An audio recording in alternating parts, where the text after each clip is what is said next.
아마샤라는 왕은 25살의 왕이 되었습니다. 그리고 29년 동안 다스렸습니다.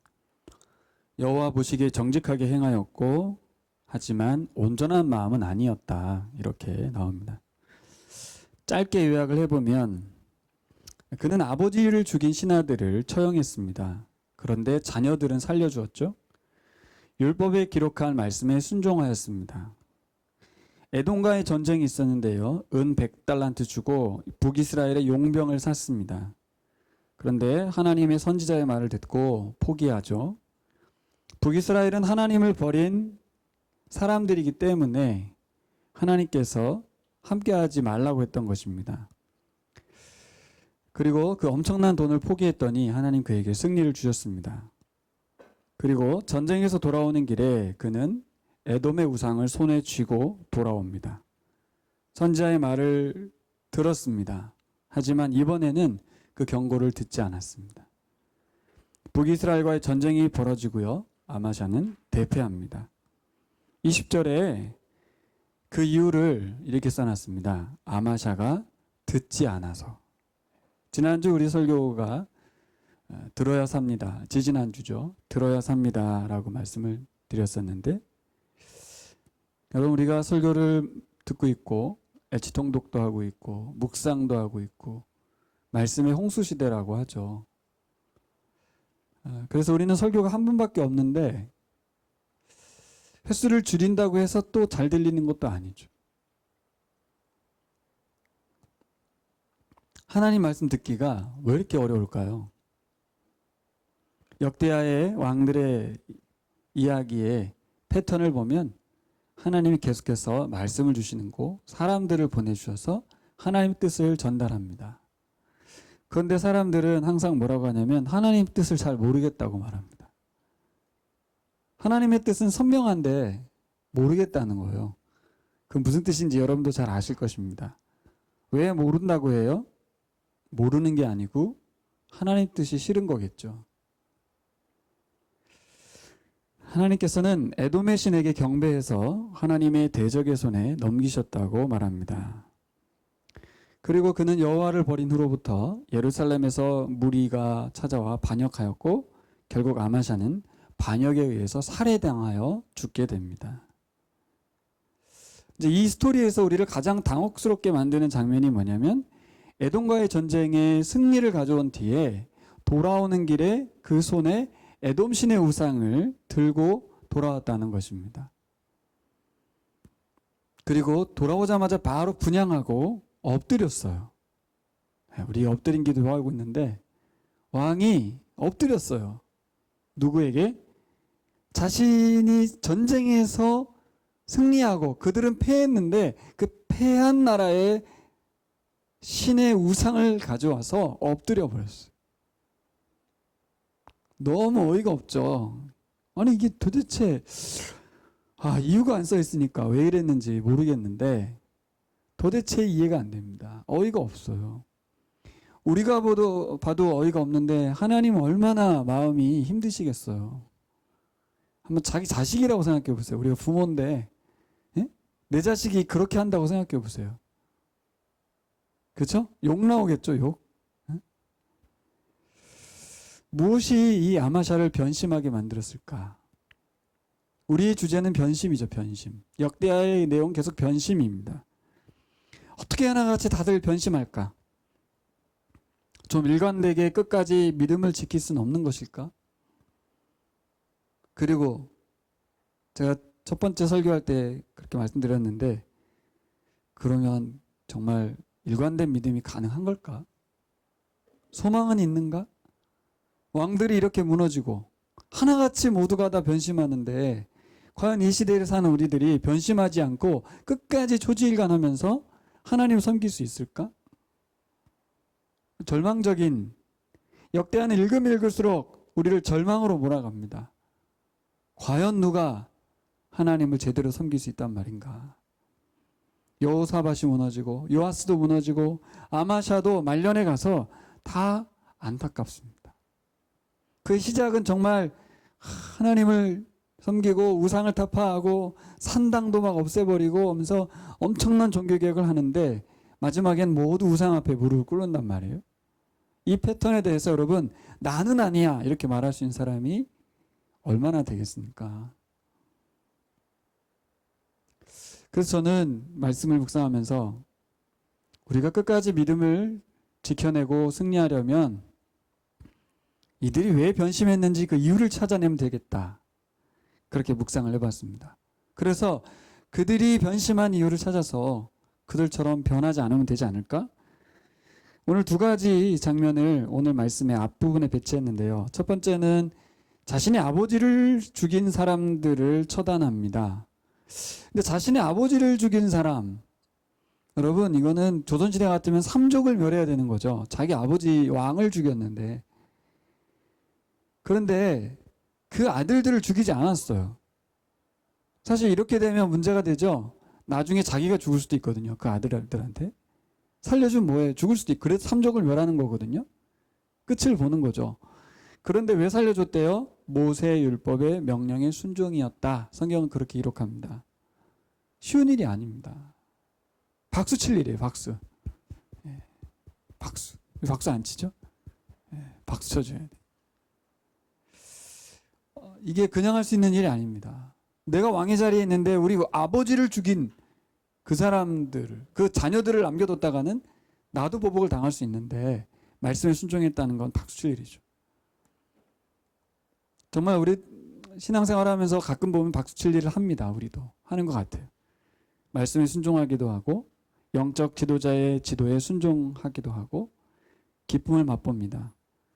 나도 좋고 우리 공동체도 행복한 그런 일들이 우리 안에 계속 됐으면 좋겠습니다.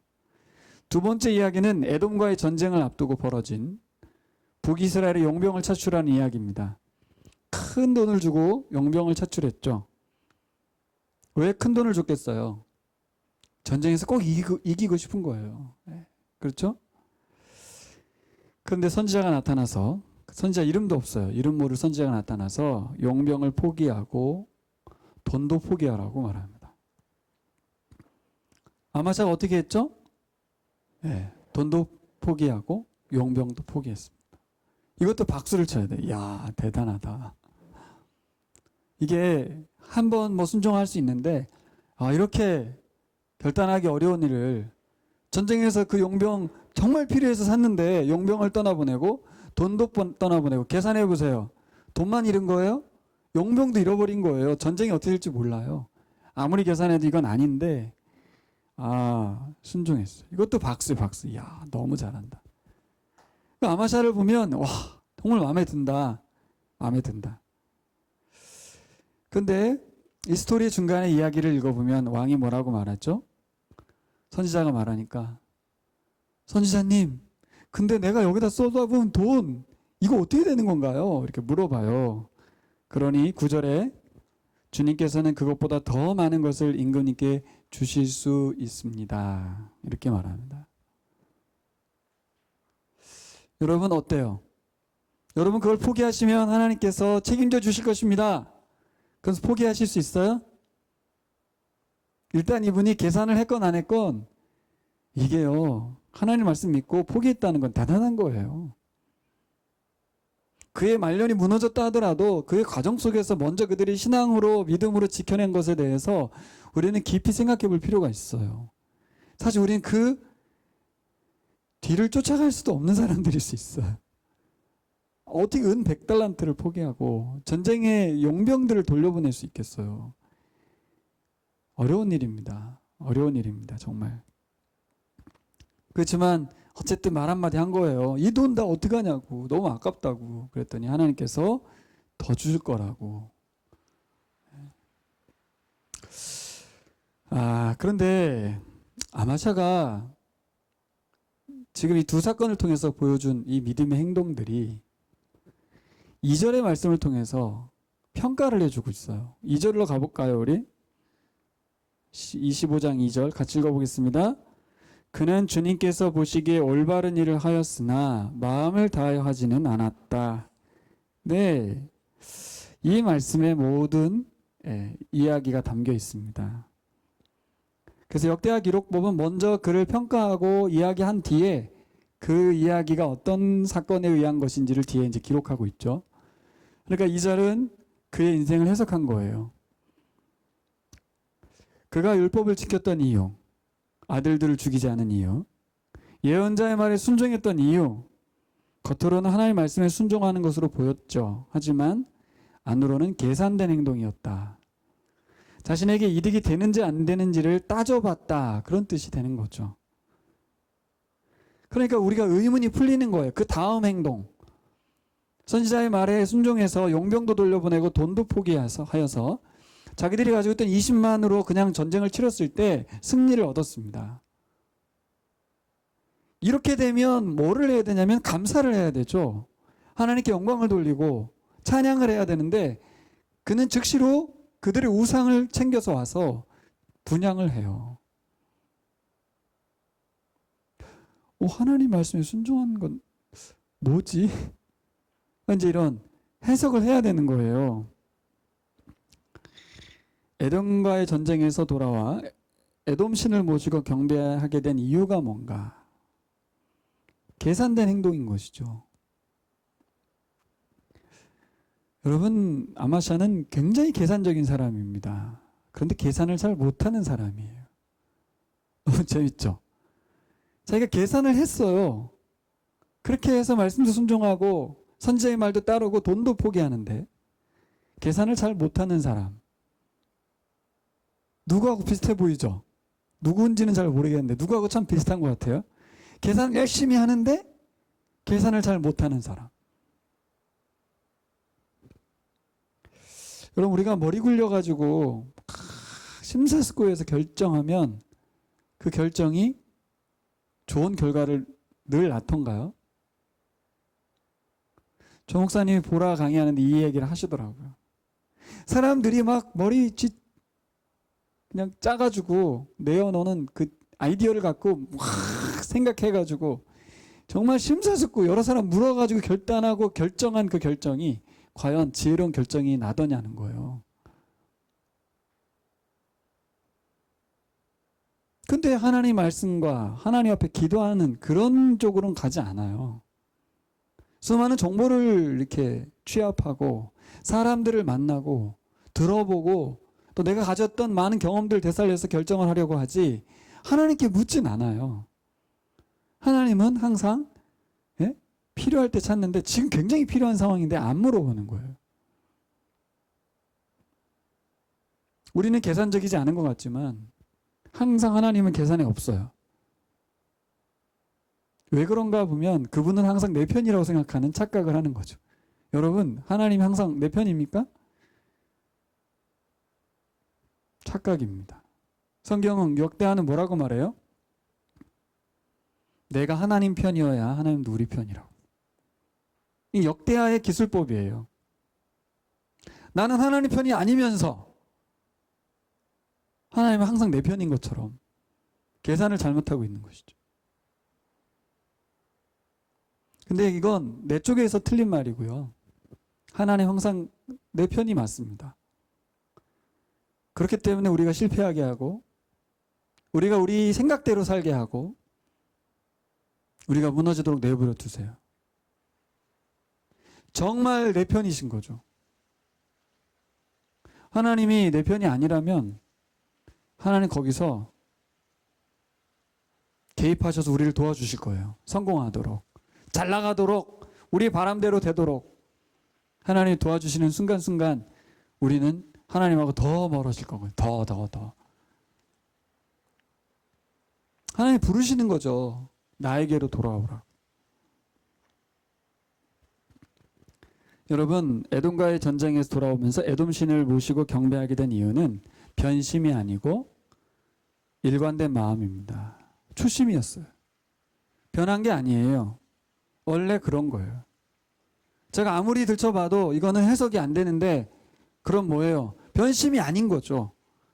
변심이 아닙니다. 처음부터 그는 그 마음엔 하나님이 없었어요. 하나님이 마음에 자리 잡고 있지 않았습니다. 변한 것 같지만 아니었어요. 처음부터 그에겐 자기 자신만 가득했어요. 역대하 말씀 우리에게 너무나 소중하다고 생각합니다. 어떻게 이렇게 적나라하게 우리의 속을 들춰서 보여줄까? 참 어렵습니다. 저조차도 우리 교인들 속을 들춰서 설교한다는 것이 불편하고 안 하게 되죠. 못 하게 되죠, 사실. 근데 말씀은 저처럼 피해가지 않습니다. 놀랍죠? 그래서 여러분, 하나님의 말씀을 들으셔야 삽니다. 분명하게 지적하죠. 넌 처음부터 아니었어. 넌 처음부터 나에게 마음을 두지 않았어. 변심이 아니야. 라고 말해주고 있어요. 여러분, 우리가 변심인지 아니면 일관된 초심이었는지 아마샤 왕을 보면서 생각해 봐야 합니다. 그가 정직하게는 행하였으나 마음을 다하지 않았다.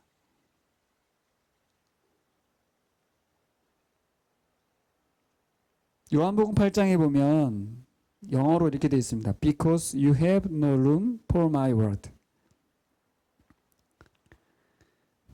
너희 속에 내 말이 거할 방이 없다. 내 속에 내가 너무도 많아. 내가 들어가서 쉴 곳이 없구나. 예수님이 거할 곳이 없어요. 예수님 말씀이 있을 방이 없어요.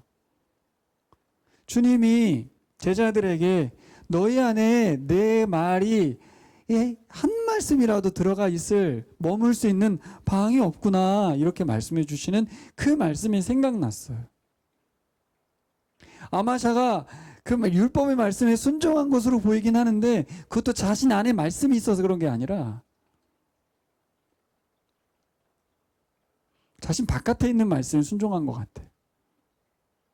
진심으로 하나님 말씀에 순종한 게 아닌 거죠. 이럴 수 있을까요? 이럴 수 있는 거예요. 여러분 이럴 수 있습니다. 종교인으로 살 수 있어요. 성탄절에 빈방 있어요라는 연극 에피소드 기억나시죠? 연극인 걸 잊어버렸던 어린아이가 여관 주인의 대사를 바꿨다는 일화 아니겠습니까? 마리아와 요셉이 예수님을 품에 안고 이제 출산을 앞두고 곧 출산해야 되는데 그래서 막 집집마다 돌아다니면서 방이 있냐고 노크하고 두들기고 다닐 때 이 아이가 여관 주인인데 뭐라고 대답했다고 그랬어요?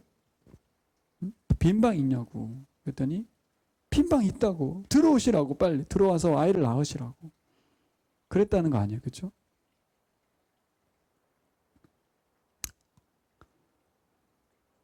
그 그게 연극 대본집 책에 나와 있거든요. 그건 진짜 있었던 일이에요. 근데 우리가 예수님을 모신다는 것에 대해서 너무 막연하고 피상적으로 생각하고 있지 않은가.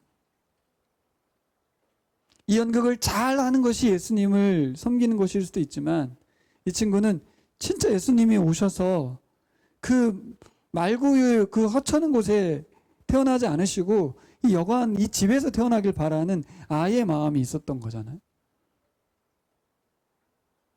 뭔가 다른 생각을 하고 싶어서 연극을 바꾸고 싶어서 그랬던 게 아니죠. 진짜 예수님이 우리 집에 오시기를 내 안에 오시기를 바라는 마음에서 그렇게 감동하심에 의해서 일어난 일이잖아요.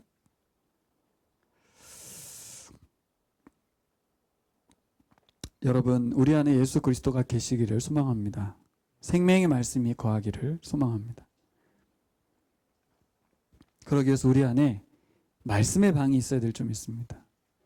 말씀이 머무는 방. 말씀은 계속 읽고 설교도 듣고 예배도 드리고는 있는데 머물 수가 없어요. 내 안에 예수 그리스도가 계시지 않아요. 곧 말씀이 없는 거예요, 여러분. 어떻게 하면 우리가 주의 말씀을 온전히 내 안에 심고 변심, 초심 그대로 살지 않고 회심한 마음으로 예수 그리스도를 영접한 그 마음 그대로 그 어린아이의 그 심정 그대로 어떻게 우리가 믿음에 승리할 수 있을까요? 여러분 그게 우리 기도 제목이 되지 않겠습니까? 주님 제가 회심한 그 마음 그대로 초심을 잃지 않고 처음 사랑 잃지 않고 끝까지 주님을 모시고 살고 싶습니다. 어떻게 하면 될까요? 첫째, 은혜를 잊어버리면 안 돼요. 24장 22절로 가봅시다. 24장 22절 같이 읽을까요? 위에 있죠. 이렇듯 요아스 왕은 스가랴의 아버지 여호야다가 자기에게 보인 그 충성을 생각하지 않고 그의 아들을 죽였다. 스가랴는 죽으면서 주님께서 이를 굽어보시고 갚아주십시오 하고 외쳤다. 개역성경의 말씀이 정확한 번역이에요. 요아스 왕이 이와 같이 스가랴의 아버지 여호야다가 베푼 은혜를 기억하지 아니하고, 은혜를 기억하지 않는 거예요.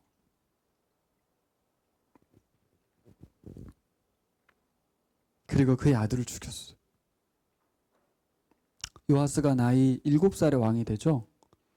태어나자마자, 그가 출생하자마자 여호야다의 손에 의해서 성전에서 숨어서 길렀어요. 6년을 성전에서 살았어요. 목숨을 살려준 여호야다를 배반하고 그의 아들 선지자를 죽여버립니다. 뭘 잊어버린 거예요? 자기 생명의 은인을 잃어버리고 그 하나님의 은혜를 잃어버린 거죠. 오늘 패턴을 보겠습니다. PPT. 잠깐 PPT 보겠습니다. 제가 역대하를 보니까 PPT가 계속해서 놀라운 것을 그리고 있다는 것을 보았어요. 보시면 왕들의 패턴이 똑같죠. 왕이 되고 하나님을 잘 섬겼다가 그 섬기는 이유는 돕는 자, 예언자의 말씀이 있었고, 순종하면 승리하고, 우상을 섬기면 내버려 두지 않고 하나님이 찾아오시고 선지자를 통해서, 그런데 실패하죠. 불순종합니다. 이 패턴이 계속 반복돼요. 그리고 마지막 뭐냐면 매장지가 어디냐, 이것이 계속 나와요. 근데 여러분, 처음부터까지 하나님의 은혜라는 걸 볼 수 있어요. 왕이 되는 과정에서 하나님의 은혜가 있었어요. 그렇죠? 구원하신 기록이 있고 개입하신 기록이 계속 기록돼 있어요. 그를 왕으로 하나님 세우시기 위해서 일하시죠. 또 왕이 되는 과정에서 하나님은 어떤 은혜를 주셔요? 그에게 사명을 주시고, 그에게 하나님 나라를 위임해 주시고, 책임을 부여 주시고, 하나님의 백성을 맡겨 주시고, 그에게 기대하시고 소망을 가지십니다. 저는 이것을 나열하면서 그렇다. 우리에게 개인의 소명과 가정의 사명과 교회의 직분을 주셨고 사명을 주셨는데 너무 가볍지 않나? 이 왕들이 지 개인의 나라와 개인의 부귀영화를 위해서 멍청하게 살았던 것처럼 우리도 좀 멍청하지 않나? 하나님이 부여한 나 자신의 소명과 사명과 교회의 직분에 대해서 어떤 마음을 갖고 있는가 하는 생각이 들었어요. 왕에게 부여한 이 책임과 위임, 사명과 크게 다릅니까? 다르지 않아요. 누굴 보면 알 수 있어요? 매장지에 왕의 묘실에 왕이 아님에도 매장된 사람 누구예요? 여호야다. 제사장이잖아요. 그는 그 시대의 실제적인 왕이었어요. 저는 우리 교회에도 실제적인 왕이 있다고 믿어요. 누가 왕이냐는 거죠. 이 목사가 왕이 아닐 수도 있어요. 누군가 영적 리더가 되는 거예요. 그가 있기 때문에 교회가 유지되고, 그가 순종하기 때문에 교회가 계속해서 성장하는 그 누군가가 있는 거예요, 사실은. 여호야다가 그랬죠. 여호야다가 사는 동안에 요아스가 통치를 잘했죠.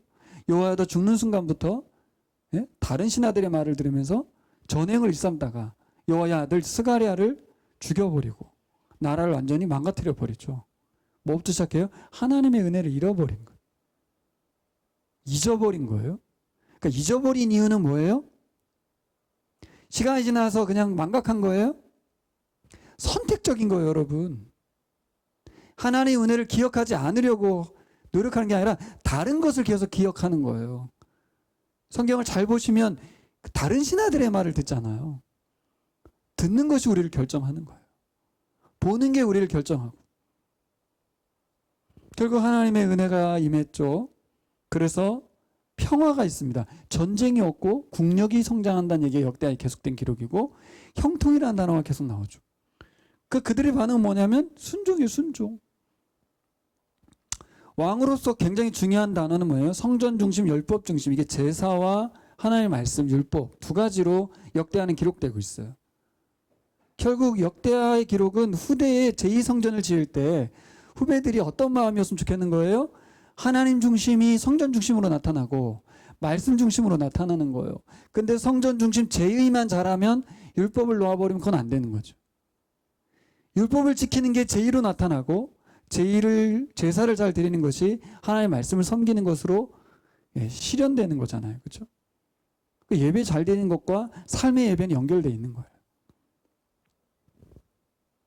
이 시대도 동일하다고 좀 봐요.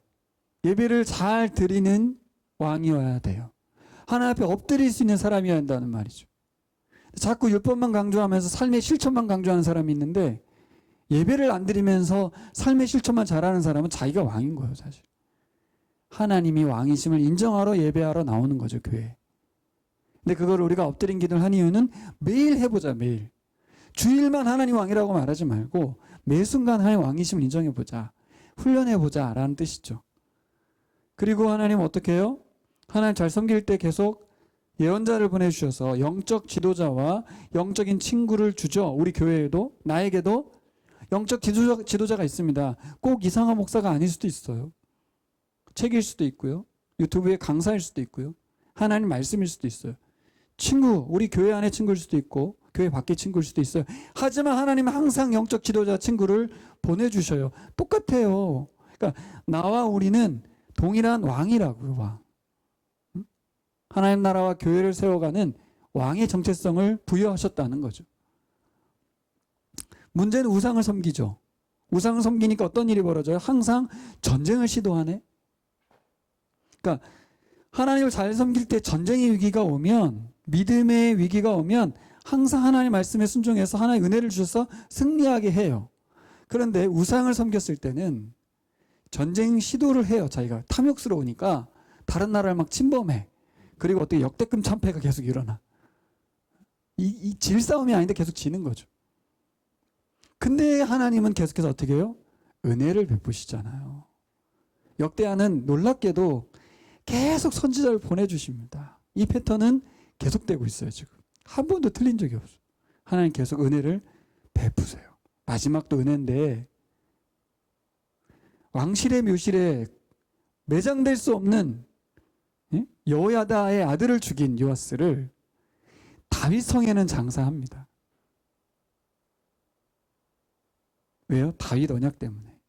하나님이 약속했기 때문에 그의 왕가를 다윗 언약에 의해서 다윗 자손만이 왕이 된다는 약속을 폐하지 않으시고, 그게 계속 반복되고 있어요 지금. 그럼 여러분, 우리가 성경을 보다 보면 어떤 것에 익숙해져요? 왕에게 집중하잖아요. 아마샤, 여호아스, 요아스, 우시야, 여호사밧. 근데 그들이 중요한 게 아니고 우리 진짜 왕은 뭐하고 계시냐는 거예요. 우리의 진짜 왕은 처음부터 어떻게 하고 계세요? 은혜 베푸시고 계시다. 할렐루야. 네. 역대하를 묵상하다 보면 왕들의 이야기 우리하고 관심 없고 우리하고 먼 이야기로 들려지지만 우리의 진짜 왕이신 하나님은 은혜 베푸셨다는 거예요. 그러면 그들에게만 은혜를 베푸셨냐는 거예요. 한번 돌아보세요. 저대로 도표대로 나를 이 자리에 현 상황에 나 이 모습 이대로를 만드시고 세우신 분이 누구시며, 내가 흔들릴 때마다 하나님 말씀 주시고 은혜 베푸신 분은 누구시며, 내가 실수할 때마다 나에게 고치라고 말해주는 분은 누구시며, 마지막에 나를 내치지 않으시고 약속대로 구원하실 분이 누구신지 하나님 아버지시죠. 왜 우리가 변심하죠? 어떻게 우리가 회심한 이 상황에서 변심을 또 하죠? 왜 자꾸 과거의 상황으로 돌아가고 혹은 뭐 뒤에 나오지만 남부러워하면서 살죠? 은혜를 잃어버려서 그렇습니다. 은혜를 잊어버렸어요. 여러분, 하나님의 은혜가 머물 때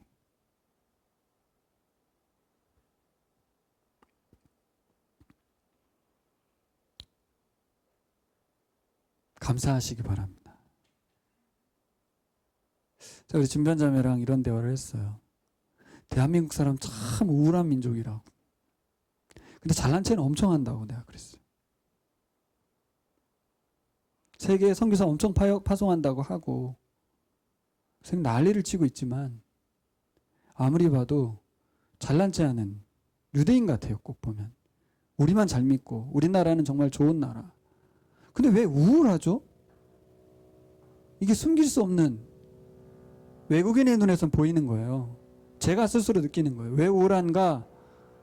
맨날 외세의 침략을 받고 또 왜 우울해요? 분단된 상황이에요. 왜 우울해요? 우리나라는 땅덩어리가 조그맣고 나도 높아지고 싶은데 못 높아지고 나도 잘 살고 싶은데 못 살 것 같고 우울한 거예요. 계속. 왜 우울해요? 진짜 그리스도인으로서의 변함, 이 회심이 제대로 안 일어나고 있는 거예요. 예수 그리스도를 믿었다고는 하는데 진정한 회심이 일어나지 않는 거예요. 왜 우울합니까? 예수 믿었는데. 뭐가 우리를 이렇게 우울하게 합니까? 하나님 은혜가 더 필요한가요? 구하세요, 그럼. 저는 하나님 은혜가 더 필요하지 않은 것 같아요. 너무너무 커서 그만 부어주셔도 될 것 같아요. 뭐가 더 필요한가요?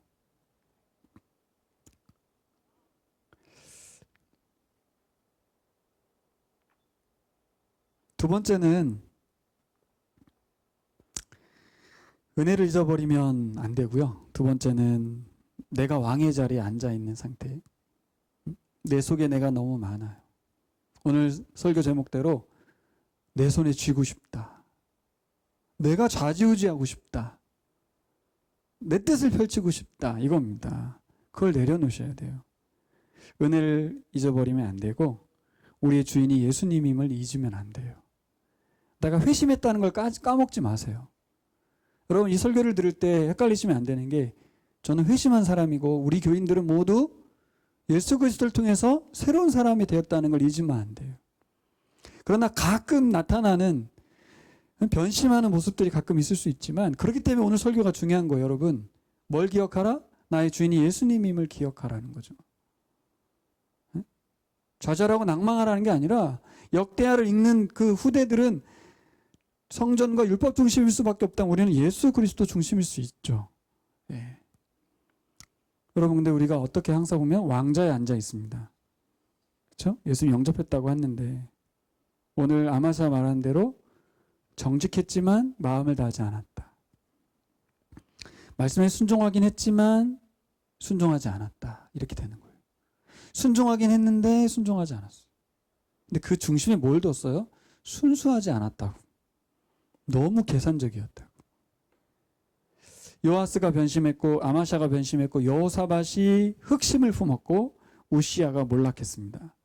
모두 변심이 아니라 본래부터 하나님께 마음이 향해 있지 않았던 것 같아요.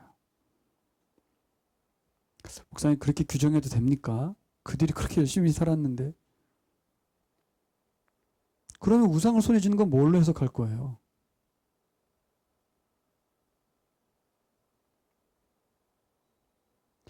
아마샤가 분명 말씀 순종해서 돈을 포기하고 용병을 돌려보냈어요. 그런 후에 전쟁의 승리와 함께 손에 한가득 전쟁의 결과물, 전리품을 챙겨 넣었죠. 선지자는 에돔의 우상이 결코 에돔을 지켜주지 못한다. 왜 바보 같은 짓을 하냐? 이해가 안 된다 라고 말했을 때 그는 그걸 내려놓지 않았어요. 하나님 버리고 에돔 신에게 경배를 드린 이유가 뭔지 물었어요. 그런데 아마샤는 선지자에게 말합니다. 그 입 다물라! 이렇게 말한 거예요. 좀 쉽게 말해 입 닥쳐라! 죽여버리겠다고 막 그런. 여기서 다 뽀록 난 거죠. 어떤 마음인지.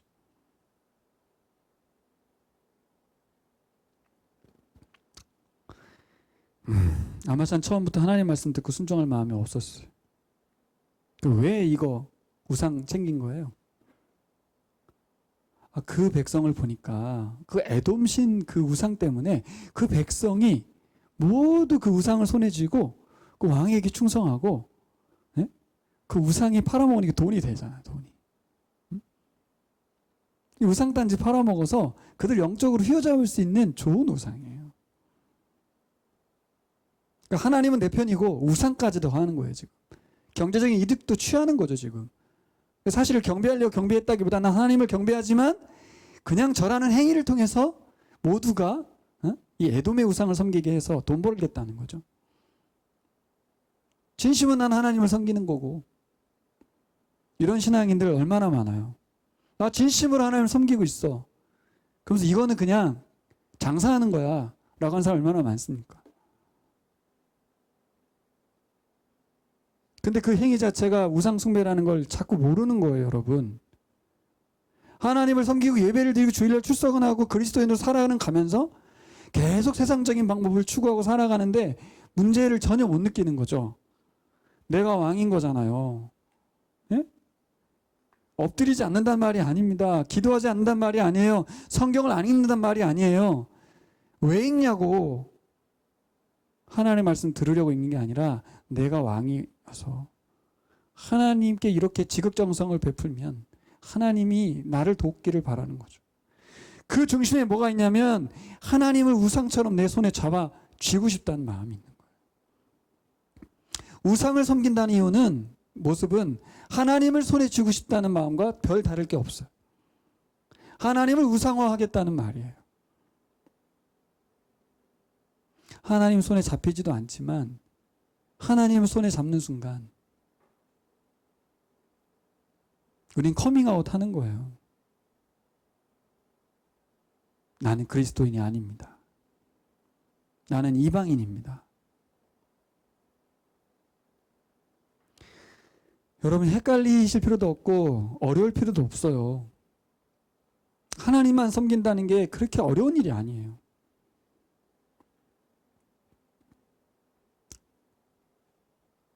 로마 시대 때 로마인들에 의한 기록으로 그리스도인들을 보고한 보고서를 회복력 있는 신앙에서 기록하고 있는데 그리스도인을 알아보기 가장 편하고 쉬운 방법이 있대요. 황제의 신상에 분향을 시키는 거예요. 그러면 그리스도인들은 아주 분명하게 갈린다는 거예요. 나는 그리스도인입니다. 그래서 황제에게 숭배할 수 없습니다. 바로 죽음. 그리스도인인지 아닌지 구분할 필요가 없는 거예요. 그냥 드러나는 거예요. 그냥 쉽게. 그래서 보고서에 그렇게 돼 있대요. 근데 참 많은 사람들이 그리스도인이라는 걸 확인할 수 있었다. 이 이야기는 중국 정부에서 지금 하고 있는 거하고 똑같죠. 예수 그리스도가 아닌 황제가 너의 신이라고 인정해라 라고 말하면서 무릎 꿇으라고 할 때, 분향하라고 할 때 안 하는 거예요. 나는 그리스도인이라서 하지 않아요. 난 예수만이 나의 신이고 왕입니다 라고 말하는 순간 죽는 거예요. 그냥 그리스도인이라는 게 그렇게 어려워요? 어렵지 않다는 거죠. 준변자매도 말하더만요. 그리스도인 판단하기 쉬워요. 그렇게 얘기하더라고요. 근데 대한민국에 사는 그리스도인들은 판단하기 어려워요. 누가 그리스도인인지 알 수가 없어. 아마샤 같지 않아요? 하나님도 우상으로 바꿔버린 우리들의 신앙을 보게 하셨어요. 언제 하나님이 우리의 우상이에요? 내가 왕일 때, 예수님이 주인 되지 않을 때, 그때입니다. 여러분, 왜 우리가 자꾸 예수님을 주인으로 인정한다고 하면서도 그게 안 될까요? 가치가 안 바뀌어서 그렇습니다. 따라볼까요? 가치. 이 가치는 다른 말로 하면 삶의 목표가 바뀌지 않은 거예요. 우리 삶의 목표가 딱 두 가지밖에 없어요. 하나님 나라와 나의 나라밖에 없어요. 아주 심플해요. 주님이 왕이든지 내가 왕이든지 둘 중에 하나지 타인이 왕은 없어요. 과연 포기할 수 있냐는 거예요. 왕의 자리에서 내려올 수 있냐는 거예요. 여러분 이 땅에서의 편안과 행복을 포기할 수 있습니까? 포기하셨습니까? 결코 포기할 수 없죠. 죽을 때까지 우리는 변함없이 아마샤처럼 살 수 있습니다. 죽을 때까지 두 마음을 품고 살아갈지 모릅니다. 슬프지 않습니까?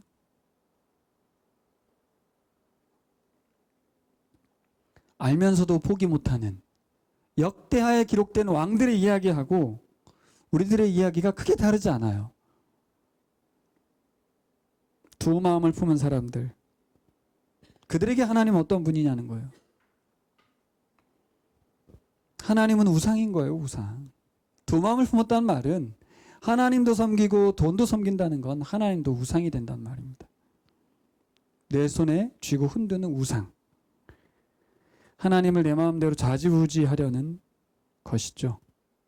자, 결론적으로 생각해 봅시다. 내가 하나님 경배하는 이유가 뭐예요? 아마샤하고 똑같을 수 있어요. 하나님을 내 손에 쥐고 싶어서 경배하고 있을 수도 있어요. 말씀에 순종하는 이유도 마찬가지고요. 내가 삶을 포기하고 있는 이유도 하나님의 은혜 때문이 아니고 계산된 행동일 수 있습니다.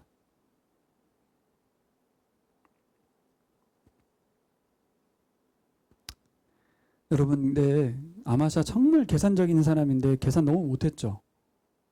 우리도 그렇습니다.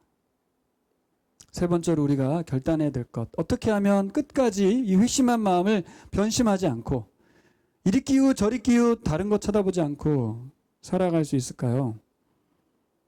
은혜를 기억해야 되고, 그렇죠? 은혜를 잊어버리면 안 되고, 두 번째는 뭐예요? 주님이 왕 되셔야 되고 주인 되셔야 하고 내가 왕의 자리에서 내려와야 되잖아요. 세 번째는 뭐예요? 예수님만을 선택하는 거예요.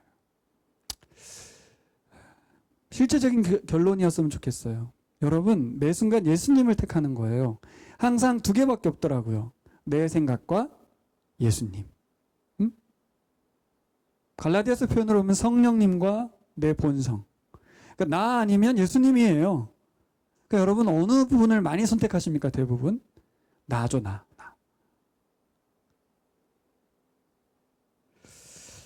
역대하를 아무리 읽고 또 읽어봐도 다른 왕이 없어요. 결국 실망스러운데 우리도 인생 그럴 것 같아요. 그럴 수밖에 없어요. 우리 자녀들도 또 그 길을 걸어갈 것 같아요. 용서도 안 되고 힘써도 안 돼. 안 변해. 그래서 어떻게 해야 되냐면 매 순간 예수님을 택하는, 그래서 늘 말씀을 들어야 되는 이 땅 사는 동안에. 왜요? 계속해서 우리 안의 본성은 나를 끌어들이고 내 바깥에 있는 많은 이야기들이 나를 귀를 땡겨가고 은혜를 잊어버리게 만드는 거죠. 은혜를 망각하게 만드는 거예요. 나의 욕망으로 가득하게 하는 겁니다. 우리 지난 주간 마가복음 15장을 같이 묵상했는데요. 한번 비유를 들어볼게요. 예수님이 어떤 분이신가? 우리가 늘 선택해도 되는 그분인가? 마가복음 15장은 예수님이 유다에게 팔리고 빌라도에게 신문을 받으시고 군중들에게 십자가에 못 박으라는 극형의 요구를 받으시는 장면입니다. 로마 병정들에게 심한 모욕을 받고 있는, 수치를 받는, 고통받는 장면입니다. 그 누구도 예수님 곁에 있어주지 않았습니다. 죽음 이후에나 아리마대 요셉이 시신을 거두고 여인들이 어디에 매장하는지만 쳐다보는 그 정도만 기록돼 있지 제자들마저도 다 떠나갔던 그 엄청난 로마 제국의 그 권세, 살기등등한 제사장들, 군중들의 비난, 저주 앞에서 아무도 예수님께 나아가지 못했어요. 제자들 다 도망가고 철저히 실패한 사람. 한번 로마 제국과 제사장과 군중들의 입장에서 예수님 보세요. 엄청 불쌍하다 못해 초라하고 웃기는 인간이잖아요.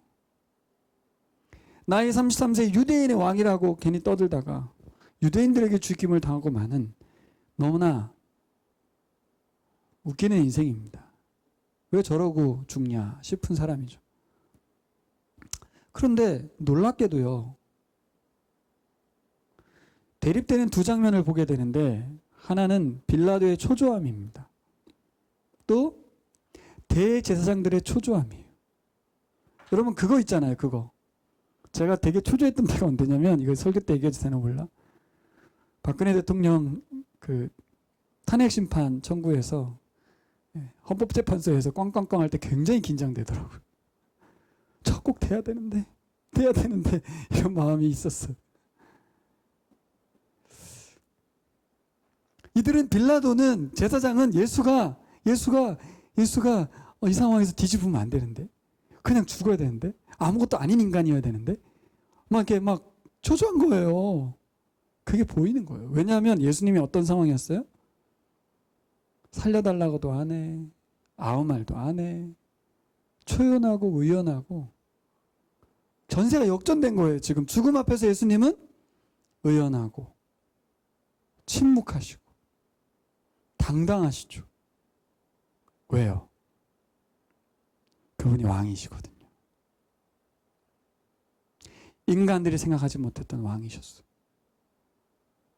진정한 왕이셨어요. 우리가 믿고 의지할 왕이죠. 총독도 아니고 제사장도 아니에요. 다 나쁜 놈들이고 오직 유일하게 우리를 위하여 죽음을 향하여 침묵하시며 하나님 뜻을 순종하시며 당당히 걸으셨던 분이 예수님.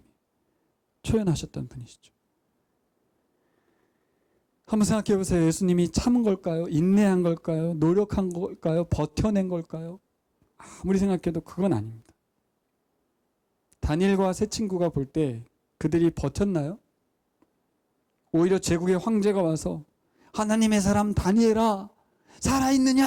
하면서 초조한 사람은 누구예요 지금? 황제야 황제. 다니엘이 지금 죽었을까 봐 지금 난리가 났어요. 너의 하나님이 진짜 신임이 좀 드러났으면 좋겠다. 하나님이 너를 지켜주었느냐? 너무나 극적인 상황 아닙니까? 예수님은 의연하셨습니다. 하지만 빌라도와 제사장들은 무서웠습니다. 예수님이 너무 무서워요. 뭐지? 권세가 느껴졌습니다. 사리와 권세. 마가복음은 지속해서 유대인의 왕이라고 예수님을 언급해드리고 있습니다. 진정한 왕이시고 참된 왕이시죠. 당당하셨던 분이고요. 우리가 믿고 의지할 바로 그분이십니다. 생사이탈권을 쥐고 있다고 생각했던 빌라도가 오히려 생명의 주인 앞에 두려워 떨 수밖에 없는 이 자연스러움, 생명의 창조주시고 생명의 구원자시고 새 생명의 주인이신 예수님을 앞에 두고 무서울 수밖에 없는 것이 당연하죠. 여러분, 우리가 그분을 모시고 사는 그리스도인인 줄 믿습니다.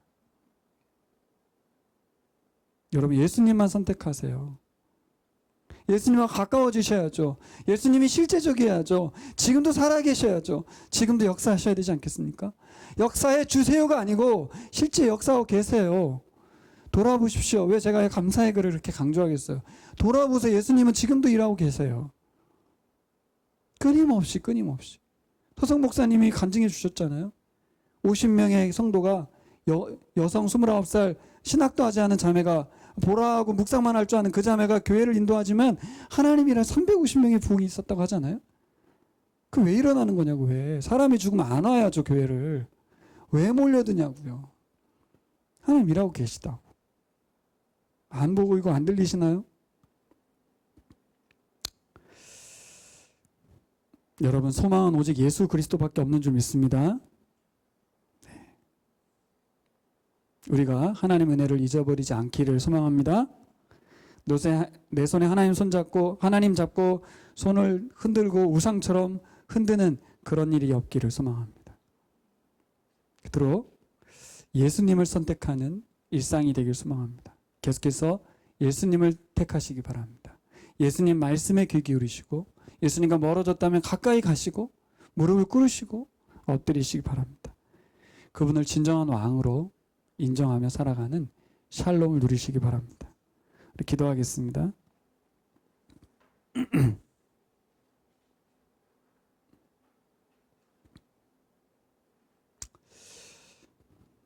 역대하의 왕들이 가장 아름다운 모습은 언제였나 보면 하나님을 왕으로 인정할 때입니다.